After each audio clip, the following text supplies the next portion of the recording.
This video was made possible by the generous support of my patrons. If you would like to join them in helping this channel, you can do so at the links in the description below.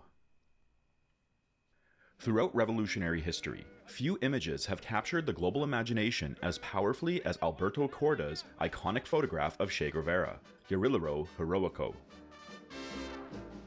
Taken in a fleeting, unplanned moment during a funeral for the victims of imperialism in 1960, the image of Guevara's defiant gaze, framed by his soldier's beret, adorned with a lone star, has transcended time and borders to become a universal symbol of rebellion, sacrifice, and resistance. But behind the photograph lies a deeper story, that of a man driven by unshakable ideals, a photographer who sought to immortalize the spirit of the revolution, and a legacy that would inspire generations while also becoming paradoxically commodified. From its origins as a somber tribute to the victims of US imperialism to its transformation into one of the most reproduced images in history, Guerrillero Heroico represents not just a moment frozen in time, but a profound narrative of heroism, myth, and the enduring fight for justice. This video looks at the life of Ernesto Che Guevara, the cultural significance of Korda's photograph, and the tension between revolutionary ideals and capitalist commercialization that continue to define Che's enduring legacy.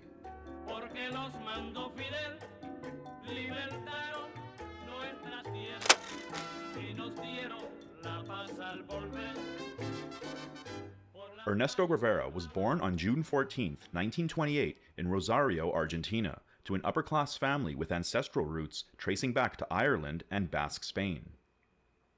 Guevara's parents raised him and his 5 younger siblings within a family environment that cultivated socialist political values. The family's library of over 3,000 books included works by communist thinkers, South American revolutionaries, and poets, helping Guevara foster an early love for literature, poetry, philosophy, politics, and empathy for the poor. His politically active mother, Celia de la Serna, instilled in him a rebellious spirit and disdain for Argentina's Peronist right, while his father, Ernesto Guevara Lynch, was a staunch supporter of the Spanish Republicans and would frequently host veterans of the Spanish Civil War at their home. As a child, Guevara was continually exposed to intellectual discussions criticizing imperialism and the plight of Argentina's indigenous peoples. However, Guevara's childhood was overshadowed by chronic asthma, which would often leave him bedridden for days. In an attempt to alleviate their son's suffering, his parents moved the family to Alta Gracia, in hopes that the drier climate would be more favorable to his condition. There, Guevara explored the surrounding rural area and played chess with his father until eventually entering local chess tournaments at the age of 12. Guevara's interest in science, exploration, and determination to help the poor sometimes led him into difficult situations. In his teen years, Guevara became concerned about the presence of insects infesting homes and destroying crops in the countryside. He therefore set himself the task of developing an insecticide formula, which ended in failure and sent Guevara into a severe asthma attack. Despite his health condition, Guevara excelled in athletics, particularly in swimming, rugby, football, and cycling. His biographer, George Castandea, notes that Guevara's battle with asthma shaped his resilience and determination at a young age, reinforcing his belief that every problem could be solved or defeated through sheer will. In 1948, at the age of 20, Guevara enrolled in the University of Buenos Aires to study medicine. He excelled in his studies, but quickly became disillusioned with the relevance of academic knowledge to solving real-world problems. This realization prompted him to embark on a transformative journey across Latin America in 1951 with his friend, Alberto Korda. Over the course of 20 days, they traveled through Argentina, Chile, Peru, Ecuador, Colombia, Venezuela, Panama, and Miami, Florida. This experience, as chronicled in the Motorcycle Diaries, exposed Guevara to systematic poverty, labor exploitation, and the harsh realities faced by peasants and indigenous communities across Latin America. He writes about how he came into close contact with poverty, hunger, and disease, and witnessed the stupefaction provoked by the continual hunger and punishment. He wrote with indignation about the plight of Chilean copper miners and the crushing poverty he witnessed in rural Peru. He observed families with an inability to treat a child because of a lack of money, and decried the social and economic destitution that forced parents to accept the loss of a son as an unimportant accident. By the end of the journey, Guevara perceived the interconnectedness of exploitation and oppression facing all poor people across Latin America, and therefore began to conceive of the continent not as a collection of separate nations, but as a single entity requiring a unified liberation strategy. His conception of a borderless, united Hispanic America sharing a common Latino heritage was a theme that recurred prominently throughout his later revolutionary activities and writings. He cited these experiences as convincing him that in order to genuinely help the people, he needed to leave the realm of medicine and consider the political arena of armed struggle. I feel my nostrils dilate, savoring the acrid smell of gunpowder and blood, of the enemy's death. After earning his medical degree in 1953, Guevara once again set out across South America, reaching Bolivia, Peru, Ecuador, Panama, Costa Rica, Nicaragua, Honduras, and El Salvador. But he was particularly influenced by the 9 months he spent in Guatemala under Jacobo Arbenz's anti-imperialist government. Arbenz was democratically elected with a promise to implement an ambitious land reform program that would redistribute property held by the American-owned United Fruit Company. Guevara was inspired by the revolutionary spirit of this newly elected government and swore on an image of the recently deceased Joseph Stalin to help Guatemala's revolution until these octopuses have been vanquished from the country. However, after a CIA-backed coup that ousted Arbenz in 1954, Guevara was forced to flee to Mexico, where he met Fidel Castro, who was planning an armed rebellion against the Cuban dictator Fulgencio Batista.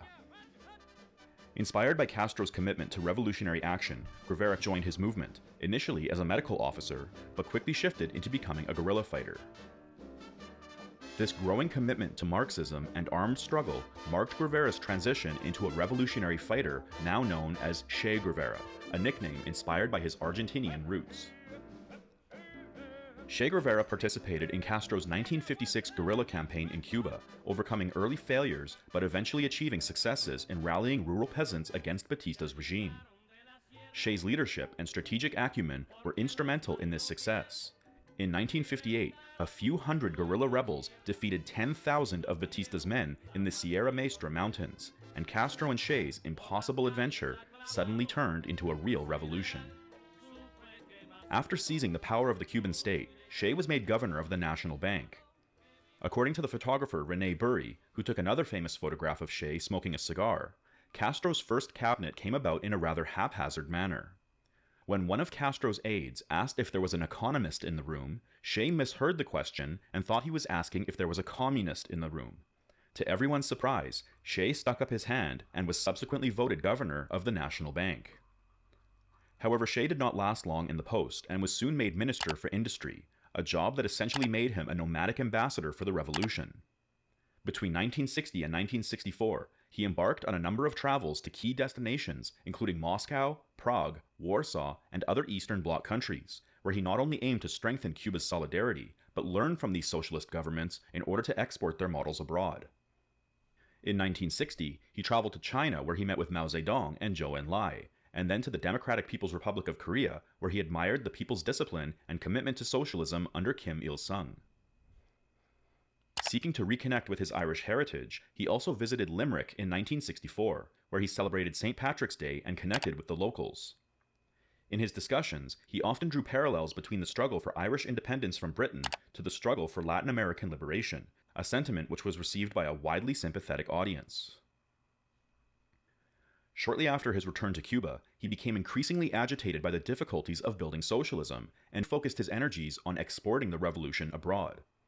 He understood that the success of Cuba's revolution was largely dependent on the success of socialist revolution abroad, particularly throughout Latin America. In order to achieve this, his orders were clear: imperialism must be defeated. He condemned U.S. imperialism in particular as the greatest enemy of mankind, and appealed for people's unity to fight this imperialist beast. He took this revolutionary call all the way up to the UN, where he gave his famous speech in 1964.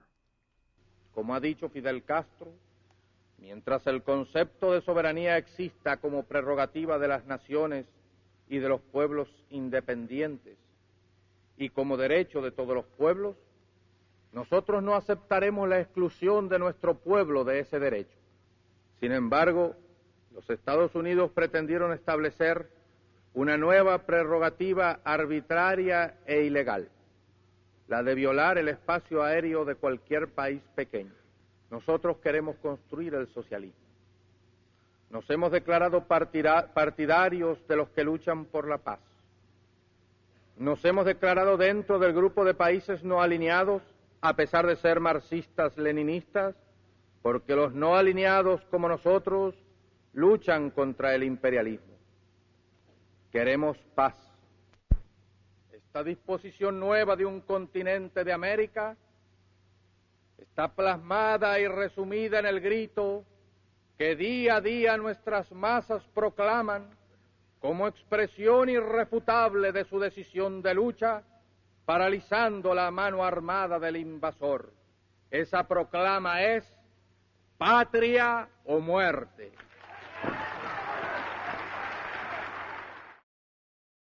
Che was an expert in guerrilla warfare, and much like his earlier decision to take up armed struggle in lieu of medicine, he likewise sought the life of a guerrilla fighter over that of a Cuban statesman. Che's framework for a successful guerrilla strategy involved an extensive distribution of personnel based on the need for supplies, transport, information, finances, urban actions, as well as engagement with a sympathetic public. Convinced that his expertise and guidance could be a valuable guide for countless revolutions in Africa and Latin America, he set off to teach national liberation movements the guerrilla warfare tactics that had successfully brought socialism to Cuba.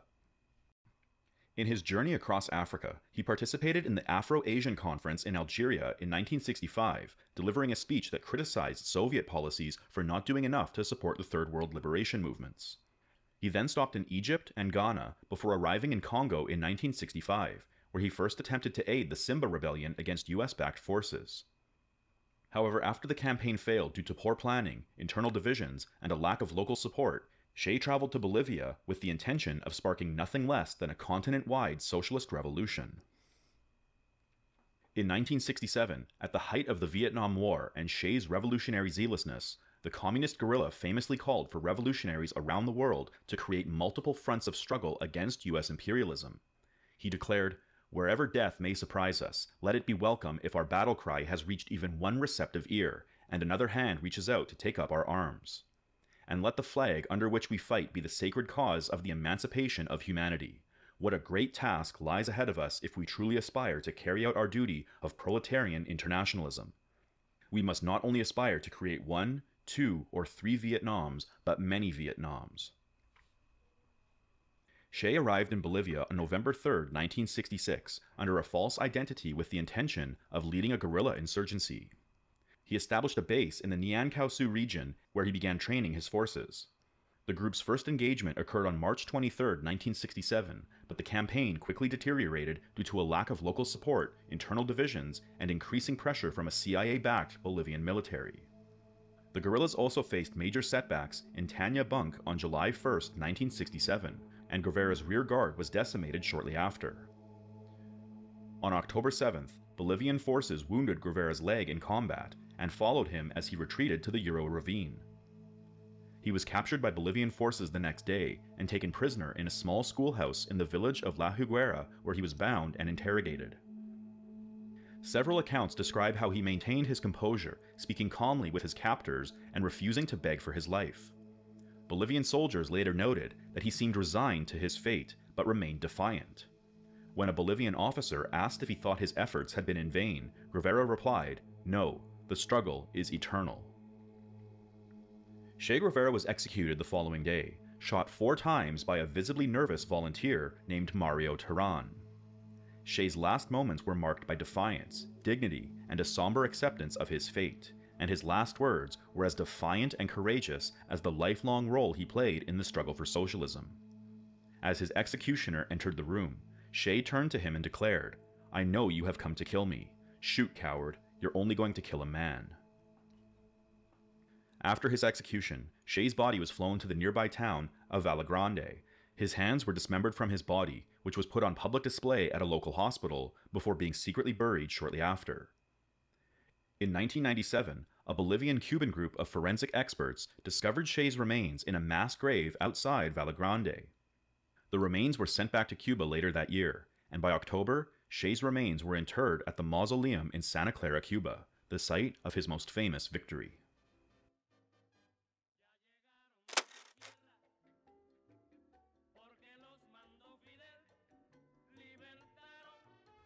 Before the Cuban Revolution, Alberto Diaz Gutierrez, better known as Korda, was Cuba's first fashion photographer, a pioneer in the country's burgeoning photography industry. Korda initially built his career capturing images of beautiful women and glamorous scenes, but his work often extended to documenting the stark realities of Cuban life. A pivotal moment in his radicalization was when he photographed a young girl clutching a piece of wood as a makeshift doll. I came to understand that it was worth dedicating my work to a revolution which aimed to remove these inequalities. With the triumph of the Cuban Revolution in 1959, Korda transitioned from beauty photography into photojournalism, becoming one of the leading photographers for the newly established newspaper Revolucion. The new post afforded Korda access to the everyday life of leading Cuban officials, and he eventually became close friends with Fidel Castro. On January 8, 1959, Castro made his dramatic arrival to Havana, where he delivered a celebratory speech to thousands of Cubans gathered in Civic Plaza. Castro was in the middle of speaking to the crowd when Korda captured the astonishing moment that a white dove flew onto Castro's shoulder. The photograph was largely recognized by Cubans as symbolizing Castro as a messianic figure, chosen for a higher purpose. At that same gathering, Korda also captured another well-known photograph, Don Quixote of the Lamppost. Don Quixote is a chivalrous but idealistic figure, an everyday hero who embodies the lofty ideals and dreams of a utopian future against all odds. The photograph symbolizes a lamppost as a creation of the working class, and the man sitting on top, standing out in an anonymous crowd to embrace the historic moment, was emblematic of the revolutionary will of the Cuban people. When Fidel Castro traveled to the United States in April 1959, Korda was part of the team documenting the historic trip and captured the iconic photographs of Castro standing solemnly at the Lincoln Memorial in Washington, D.C. In 1962, Korda photographed the Cuban militia woman, which presents a young Cuban woman in militia uniform holding a rifle. The photograph was taken shortly after the Bay of Pigs invasion and became an enduring symbol of the role of Cuban women in defending the country. From 1967 to 1978, Korda focused mainly on underwater photography. He was introduced to the world of underwater photography on a spearfishing trip with Castro, which inspired him to create a photographic department at Cuba's Institute of Oceanography.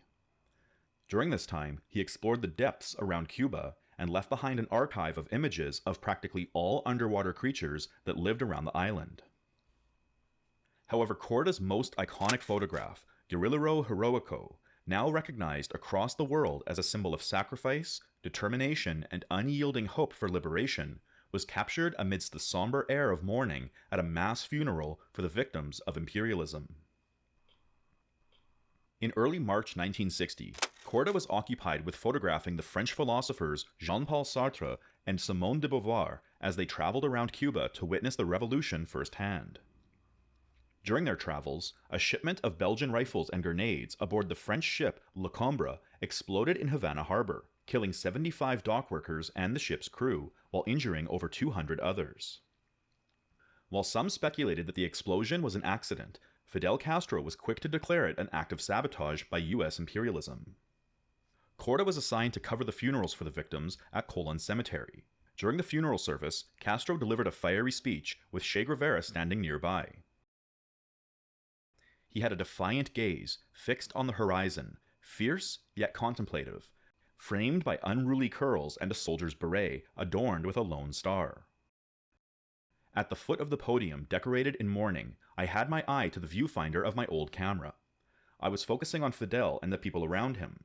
Suddenly, through the 90mm lens, Che emerged above me. I was surprised by his gaze. By sheer reflex, I shot twice, horizontal and vertical. I didn't have time to take a third photo, as Che stepped back discreetly into the second row. It all happened in half a minute. Korda later reflected that the photograph is not the product of knowledge or technique. It was really coincidence, pure luck. Despite the power of the photograph, the Revolucion newspaper chose to focus on Castro's speech, leaving the image of Guevara unpublished. Korda quietly added the image of Che to his personal collection, later cropping it into a vertical portrait and tilting it to make his subject stand upright, and afterward gave it the title Guerrillero Heroico. Korda kept the image close, seeing in Shea's gaze the anger of someone eternally pissed off and pained after witnessing so many deaths. The photograph first appeared publicly in April 1961 as part of a promotional advertisement for a lecture that Guevara was supposed to deliver. In August 1967, while Guevara was fighting in Bolivia, the image resurfaced in the French magazine Paris Match, accompanying an article on Latin American guerrilla movements. Shortly after, the Italian businessman Gian Giacomo Feltrinelli knocked on Korda's door in Havana. Feltrinelli arrived in Cuba directly from Bolivia and handed Korda a letter from the president of Casa de las Americas, a cultural think tank that was helping to export the ideology of the Cuban Revolution, and requested that Korda provide Feltrinelli a good picture of Shea. Korda agreed and pointed to his studio wall and said, "This is my best picture of Shea." Feltrinelli asked for 2 copies, and the next day Korda made 2 8x10 prints. When asked about the price, Korda said that the photos were a gift because Feltrinelli had been sent by someone that he regarded highly. Feltrinelli was heir to one of Italy's wealthiest families, but he was a great admirer of Shea and turned his considerable wealth towards radical left-wing causes. Shea was executed shortly after Feltrinelli came into possession of his famous image and capitalized on the opportunity to widely distribute it as a gesture towards preserving Shea's legacy. In the process of plastering the photo onto socialist books, pamphlets, and posters, Feltrinelli transformed the image into a symbol of socialist internationalism. Feltrinelli failed to give proper credit to Korda as he reproduced his image millions and millions of times, but Korda recognized Feltrinelli's dedication to the socialist movement and harbored no resentment against him. "I still forgive him, because by doing what he did, he made the image famous." As a committed communist, Korda believed that it would be hypocritical to place a copyright on the photograph. He wanted his photo to reach a large audience, and therefore understood that the masses would need access to it without the prohibitions imposed by property rights. He explained that Cuba had, in practice, abolished intellectual property, and so Guerrillero Heroico had to be freely shared. Reflecting on this ethos, Fidel Castro remarked in 1967, "Who pays Shakespeare?" After Feltrinelli helped reproduce the image on a large scale, it began reaching magazines and newspapers across Europe and much of the world. The Irish artist, James Fitzpatrick, came across a small version of the image in the German weekly Stern. He attempted to reproduce an artistic version, but when he expanded the image, it was far too pixelated and could only achieve a type of psychedelic seaweedy image. However, 1 month later, he found a larger version of the photograph through a Dutch anarchist group called Provo. From here, Fitzpatrick developed an artistic version of Korda's photograph, transforming it from a photograph of a pissed-off and pained fighter to a universal symbol of resistance, struggle, sacrifice, martyrdom, and socialist revolution. Fitzpatrick said he took Rivera's murder by the Bolivian army personally because when he was working as a barman at an Irish pub, he met the revolutionary. Shea was flying back from Moscow to Havana when his plane got grounded by fog at Shannon. He walked into the pub and I recognized him straight away. I must have been around 16 or 17. It was a bright, sunny morning, and light was streaming through the windows of the bar. I knew immediately who he was. He was an immensely charming man, likable, roguish, good fun, and very proud of being Irish. Following Rivera's execution in October 1967, Castro addressed a massive memorial rally in Havana. A towering image of Guerrillero Heroico adorned the Ministry of the Interior building, where a permanent metal silhouette still stands today. Meanwhile, Fitzpatrick furiously reproduced images of his poster and sent it to socialist groups across Europe. Fitzpatrick also showed his poster at an exhibition in London, where it gained wider attention in the art world and became a bestseller. Fitzpatrick said he wanted the iconic image of Shea to become a money spinner. "I deliberately designed it to breed like rabbits. The way they killed him, there was to be no memorial, no place of pilgrimage, nothing. I was determined that the image should receive the broadest possible circulation. His image will never die. His name will never die." Fitzpatrick did not personally generate any profit from the image, but instead contributed all the proceeds to a Cuban children's hospital. "This is how I want the story to end. I'm in good health, but I want to do this before the end of my life. Cuba trains doctors and then sends them around the world. I want their medical system to benefit."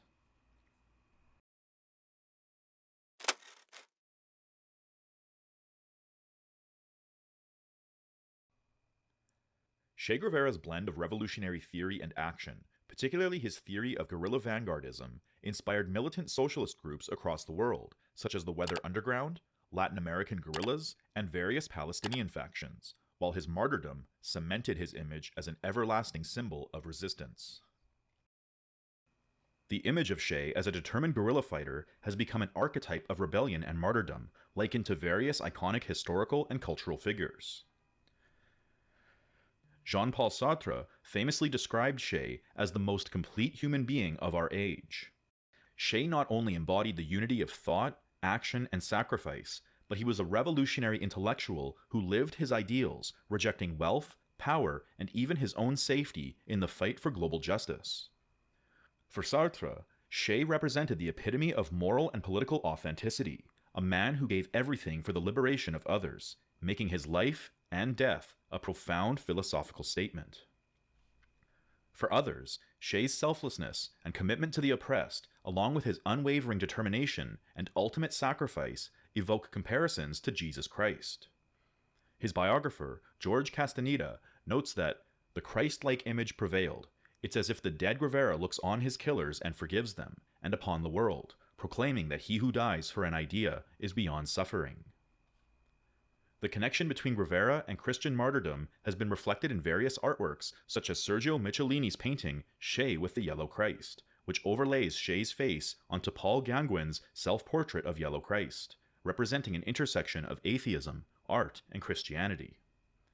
Similarly, Oscar Rojas's pyrographic portrait of Che dead includes a crown of thorns, drawing further parallels between Che and Christ's shared narratives of sacrifice and martyrdom. Che also fits the heroic expectations of ancient Greek mythology and Spartan ideals of giving your life for a higher cause. Death is the only possible outcome in the adventure of a fighter, and conclusively seals to him the virtues that he fights for.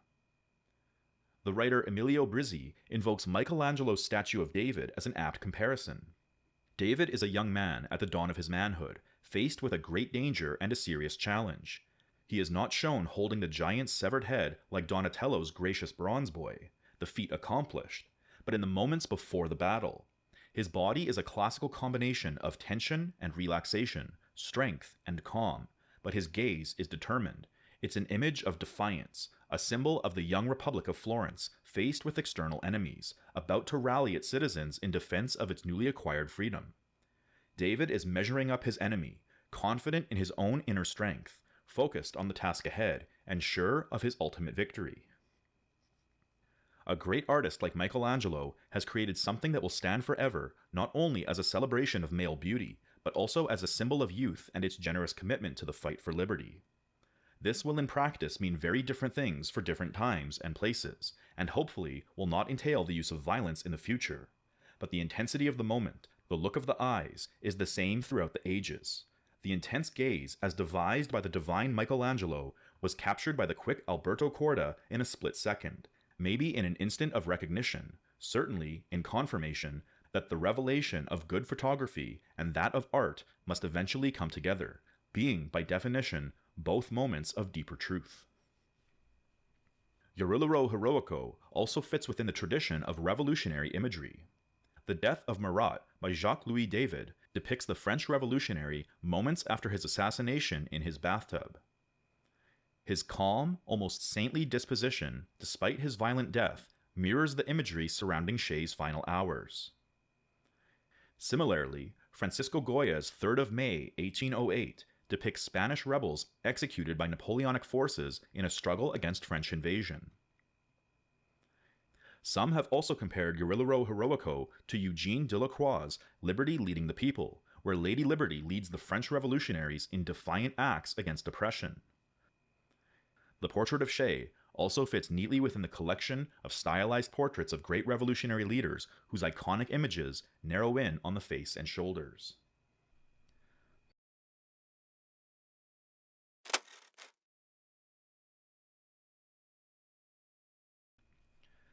The image of Che Guevara, epitomized by Alberto Korda's Guerrillero Heroico, has transcended its revolutionary origins to become one of the most globally recognized symbols. Its rise to prominence, however, reflects a paradox. While the image represents anti-capitalist resistance, it has also been widely commodified under the capitalist mode of production.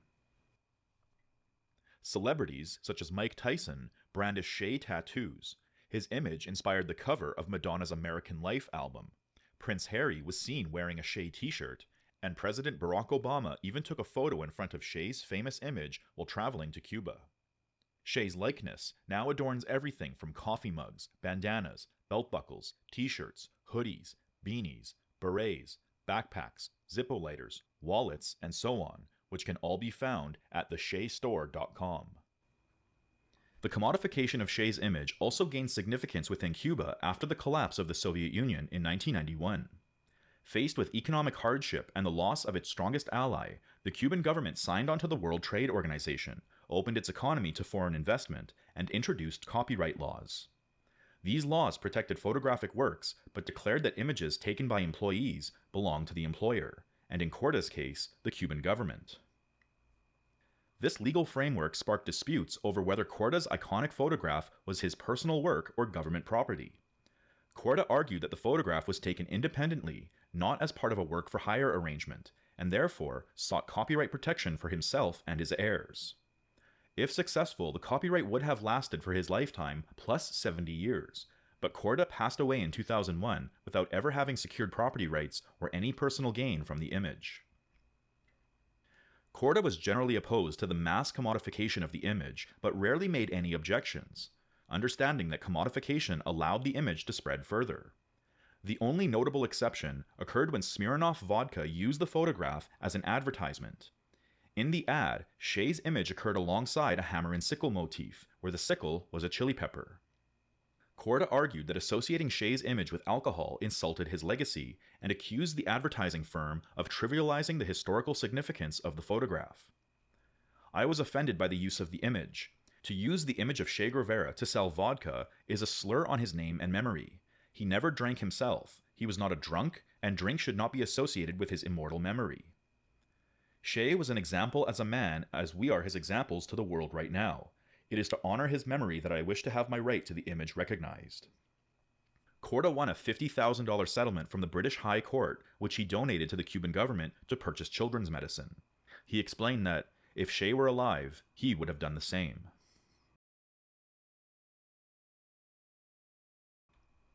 Critics argue that the mass reproduction and commercialization of Che's image drains it of its revolutionary meaning and reduces it to another mass-produced commodity devoid of its original political significance.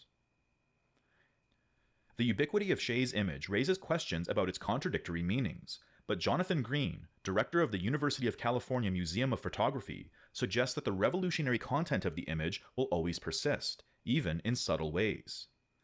People say that Che is turning over in his grave now that Nike has used the image. But maybe when someone looks at the logo on their t-shirt, they will ask, who was that guy? His colleague, Trisha Ziff, adds that the image takes on populism and political meaning. One cannot function without the other. You cannot dissociate it from radical ideas and change. This image will continue to have that resonance, despite multiple t-shirts, G-strings, bras, and badges. In the end, there are people in the world who actually see it as a symbol of change, of idealism, and they'll wear it for those reasons. Combining capitalism and commerce, religion and revolution, the icon remains unchallenged. There is no other image that remotely takes us to all these different places. Similarly, Che's daughter, Alida Guevara, says that she has no problem with the Che t-shirts, keychains, postcards, or paintings because the revolutionary significance of the image continues to persist. At the 40th anniversary of her father's death, she sat in the front row of a memorial service at the Santa Clara Mausoleum, where she was surrounded by thousands of people adorning Che t-shirts.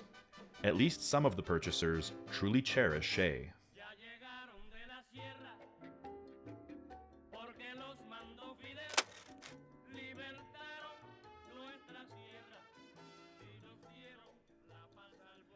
The story of Che Guevara and Guerrillero Heroico is not just about a man or a photograph, but a timeless symbol that transcends geographical boundaries and resonates through history. Che's example as a socialist internationalist, dedicated to implementing his theory into practice for the liberation of the oppressed, is permanently sealed to Korda's image. It continues to inspire those who see in it not just a face, but a call to action against injustice. Born from a fleeting moment of mourning, the image of Shea's fierce gaze and defiant spirit stands out as a representation of struggle, sacrifice, and an unrelenting belief in the liberation of the oppressed. Yet, as much as it is an emblem of hope and resistance, its mass commodification also serves as a reminder of the contradictions inherent in the global capitalist system.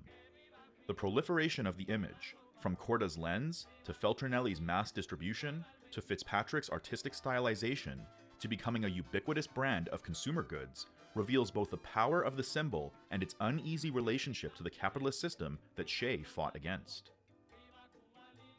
Despite its mass reproduction on t-shirts and mugs, the refusal of both Korda and Fitzpatrick to profit from the image is a subtle reminder that the image has not been entirely diluted. The fact that both of these artists used the proceeds to support Cuba's healthcare system represents the socialist ethos that the image continues to embody, proving that the ideas of justice, sacrifice, and solidarity can endure even when they are branded and sold. Che Guevara's life and death embody the paradox of revolutionary figures, revered as prophets of change, but constrained to the cultures that immortalize them. Whether viewed as a Christ-like martyr, a fighter like David, or a socialist revolutionary, the duality between meaning and market, martyrdom and myth, continues to ensure that Shea's legacy will remain relevant for generations to come. In the end, Shea's story is ultimately one of enduring resistance, remaining a silent but eternal reminder that while men may die, the struggle for liberation will always live on.